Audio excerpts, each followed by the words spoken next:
It began as a half-muttered challenge over drinks, punctuated with laughter that dared you to see if you had the guts. But by the time I slid into seat 30, all the way in the back of the plane, it had morphed into something else, something darker. The flight from Brisbane to Kahlua Lepore was almost 8 hours long. 8 hours is more than enough time to do, well, anything, and the stakes had never felt higher. You see, my friends and I, we're not your average blokes. We're a crew of adrenaline chasers, always daring each other into more extreme, more twisted, and sometimes downright dangerous games. But last week, amidst the stories that haunt you long after the lights go out, we realized one unsettling truth. None of us had joined the infamous Mile High Club. The fact felt almost disturbing, a weakness waiting to be conquered. So here I was, ready to make history.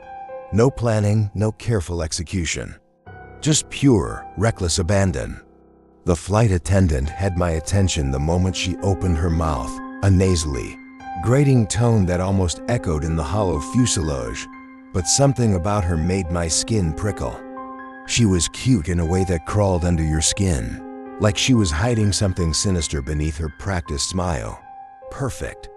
In my pocket, a single Marlboro cigarette sat, a forbidden relic in this airtight cabin. The PA system droned on. Smoking is strictly prohibited. I didn't even need to light it. All I had to do was pull it out at the right moment, let her catch me, start the game, see if she'd play along.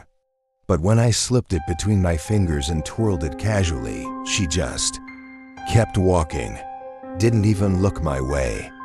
The silence after her passing felt suffocating, thick, almost alive. I shoved the cigarette back into my pocket, unsettled, and glanced around. An empty row in the middle of the plane beckoned there, the perfect spot to search for someone. Luck found me quickly, or so I thought. Sitting just in front of my new seat was a platinum blonde girl, the kind of beauty that seemed out of place in this cramped metal tube, her face a strange mix of fear and exhaustion.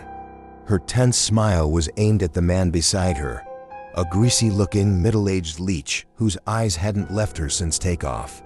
He babbled on, his voice barely a whisper, but somehow loud enough to grate on every nerve. She nodded absently, trapped in the polite dance of forced civility, an endless loop of, yeah, sure, and oh, okay. And then, as if sensing the tension, he smirked and leaned close. "Don't go anywhere," he breathed, his voice low and dripping with something that turned my stomach. He winked, then slithered away, disappearing down the aisle toward the restroom. For a fleeting moment, her shoulders relaxed. Her head tipped back, and she let out a sigh that hung in the air, a whisper of relief that cut through the silence. The plane hummed around us, vibrating with the promise of 8 dark hours. I hoped she had a little left in the tank. She had no idea who was sitting just behind her, quietly watching, noting every twitch, every little sigh of exhaustion. I straightened my shirt, took a deep breath, and stood up. She didn't even sense me. I could feel the weight of my own pulse in my hands, a nervous thrill that made my skin prickle. After all, I'd never pulled off anything like this before. But tonight? Tonight was different. As I approached, her head lolled back, releasing a long, weary sigh that only sharpened my focus. My shadow stretched over her, and she froze, holding her breath as I slipped by, moving purposefully toward the back of the plane. A small, shiny shank glinted in my hand, piece of cake. It was almost laughable how they let you through security with a plastic fork, only to serve you real cutlery once you were aboard. Checking over my shoulder, I made sure the coast was clear. Most of the passengers were already asleep, lost in their own little worlds. My luck held. I found him alone, vulnerable. His face twisted in a mix of surprise and horror as I stepped into the bathroom, shutting the door behind me. There was no time for noise. One swift motion, and I drove the shank deep into his throat. He made a faint, gasping sound, and his blood, warm and metallic, spilled out in a thick rush. I angled his head over the toilet, letting it all drain cleanly away. It was almost perfect. A few sheets of paper towel mopped up the last of the evidence, leaving me exhilarated, a sense of triumph clawing up my spine. When I peeked back into the cabin, everyone remained blissfully unaware. Not a single head turned. Fortune was on my side. I heaved the man's body over my shoulder, his weight disturbingly light, and slipped back into the quiet gloom of the rear cabin. I wedged him behind a stack of grimy food trays, wondering how long it would take the cleaning crew to stumble upon him after we landed. For now, though, the secret was mine. Here's my advice, if you're looking for a real thrill. If you want to do something truly unforgettable, something that will give you the rush of a lifetime, consider joining the Mile High Club, the real Mile High Club. Trust me, it'll change everything. Fortune-telling used to be a parlor trick for me, a hobby I'd indulge in at parties or whenever my friends wanted a peek into the unknown. I'd learned from dusty old books, flipping through pages of tarot spreads and reading about mystic archetypes. Sure, I didn't actually believe in it, at least not at first. I thought of it as a kind of ancient psychology, a way for people to reflect on their lives under the veil of mysticism. But then came New Year's Eve. The party was a haze of laughter, lights, and a little too much champagne. My fiancée was by my side, grinning as she passed me a beer. "Come on, give us a reading," she called out, her voice cutting through the noise. Our host, Cade, chimed in, encouraging me to do my routine. All right, I said, trying to keep it light, though something felt different. I drew out my deck with a flourish, and people gathered close, forming a ring of eager faces, expectant and full of misplaced reverence. I don't remember much of the readings I gave that night. Faces blurred together, words slipped from my mouth as if I were on autopilot. But one spread, one layout sticks with me. As I flipped the cards, something in the room shifted, as if a shadow crossed the light for a moment too long. And there, in the center of the spread, was the death card. Not that it always means death, but that night, I couldn't shake the feeling that it did. A dark chill clawed through me, the kind that makes your mouth dry and your hands shake. I told them what they wanted to hear, smiling, reassuring, as I always had. But something gnawed at me as I packed up the deck, a lingering dread I couldn't explain. That night, as the clock struck midnight and people cheered, I couldn't shake the feeling that something had shifted, that some invisible line had been crossed. Since then, the cards feel different. They're no longer just cardboard symbols to me. I've seen them whisper secrets, felt their weight change in my hands, as if the very air around them thickens, waiting for the next dark revelation. I always use the Celtic cross spread. It's familiar, reliable. But when the death card appears, it never fails to send a chill through the crowd. No matter how many times I explain that death doesn't mean someone's actually going to die, but rather signals an ending, a shift, a door closing on something that needs to end, people still react with wide-eyed dread. After the fifth reading, I was ready to pack it up, eager to shake off the eerie vibes and join the dance floor. That's when Kate spoke up, her voice slurring ever so slightly. "Hey Jeff, how about I read your fortune?" she said, her tone insistent. I laughed, trying to brush her off, but she was relentless. Kate, with a bit too much to drink, could be stubborn as hell. She wasn't going to let this go. So I sighed, agreed, and decided to teach her the basics to avoid a scene. After I explained the significance of the major arcana and jotted down a cheat sheet for her, she took a seat across from me. I didn't expect much, she was buzzed after all. But she sat there, deadly serious, shuffling the deck as a small crowd gathered. The playful energy in the room seemed to shift, replaced by an odd, unsettling quiet. Kate looked up, her eyes oddly focused. "What is the question?" she asked, her tone low. I chuckled, playing along. "All right, how hungover will you be tomorrow?" She didn't even crack a smile. Her gaze turned sharp, and her voice dropped a notch lower. "No, that's not the question." "Tell me the question." I glanced around for support, but every face I saw mirrored her grim seriousness. A prickling unease spread through me. "Okay," I said slowly. "Will I get that job at Marbury, Grayson & Co.?" I waited, expecting her to relax, laugh, even anything to break the tension. But instead, silence fell over the room, thick and heavy. Everyone was dead still, watching me. Only my own breathing filled my ears.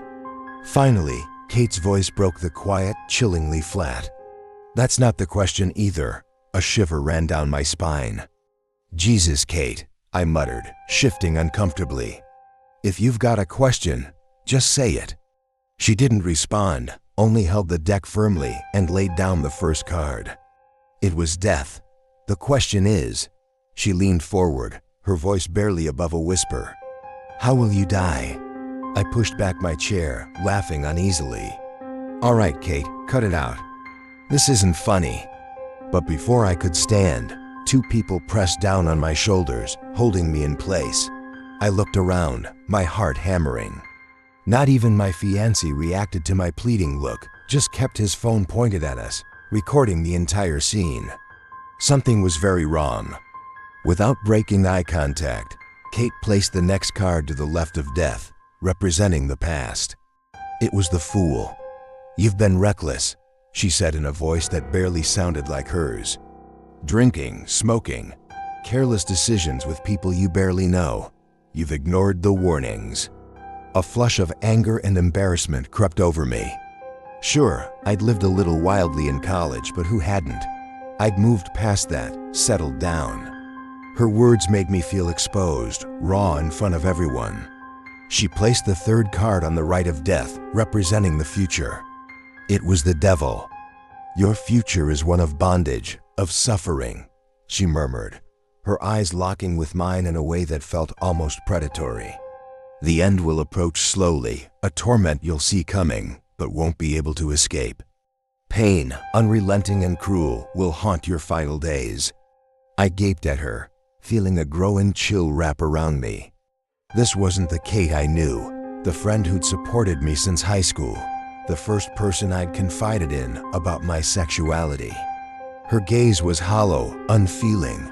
It was like she was somewhere else. She drew the next card and laid it above the spread, symbolizing the outcome.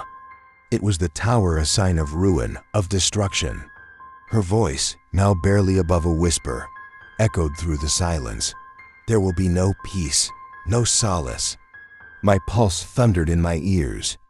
Around me, the faces of the crowd were blank, all focused on me with empty, unseeing eyes. I wanted to scream, to break away, but their stares pinned me down.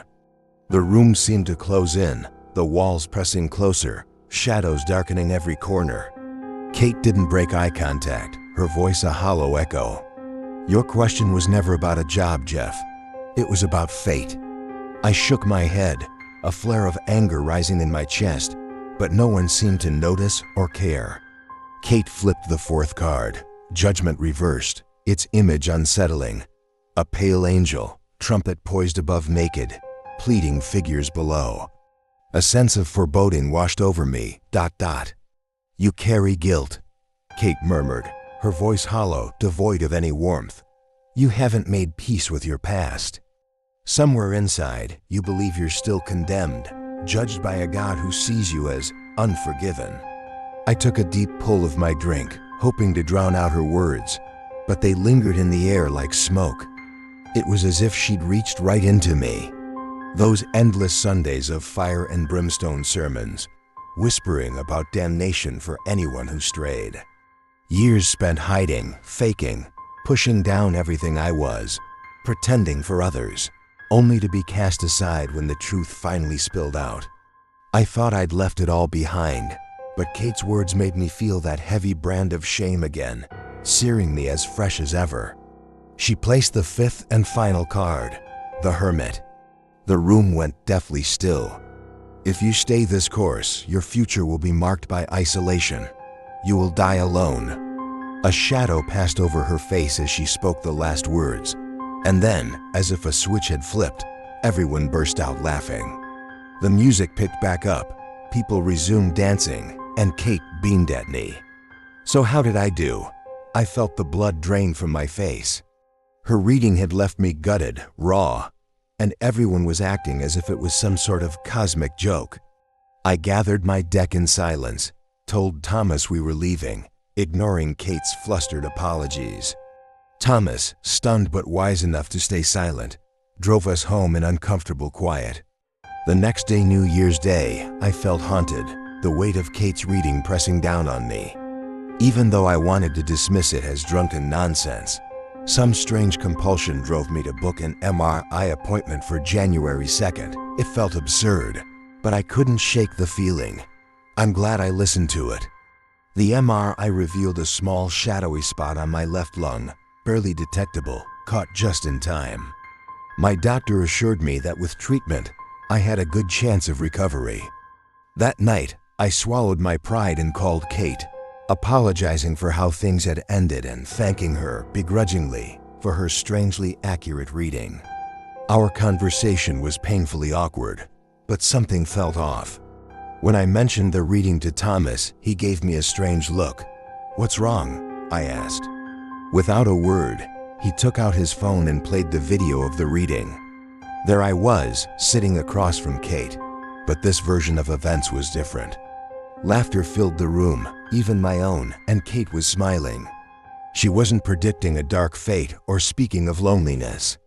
Her final words had been about me nursing a hangover the next day, worshipping the porcelain god. I watched numb as the video finished.